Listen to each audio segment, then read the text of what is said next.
Sejumlah perusahaan aplikasi transportasi online mulai menyalurkan bonus hari raya atau BHR kepada para mitra driver. BHR akan diberikan kepada driver online pada Senin 24 Maret 2025.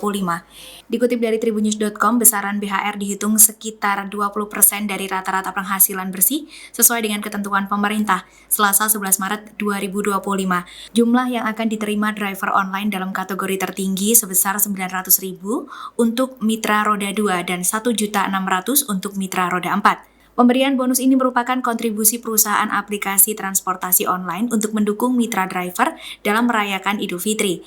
Adapun nilai BHR di setiap kategori dihitung berdasarkan tingkat produktivitas dan kontribusi. Hal ini sesuai dengan arahan Presiden Prabowo Subianto terkait pemberian bonus tambahan dalam bentuk uang tunai bagi mitra driver, Senin 10 Maret 2020. Download Tribun X sekarang, menghadirkan lokal menjadi Indonesia.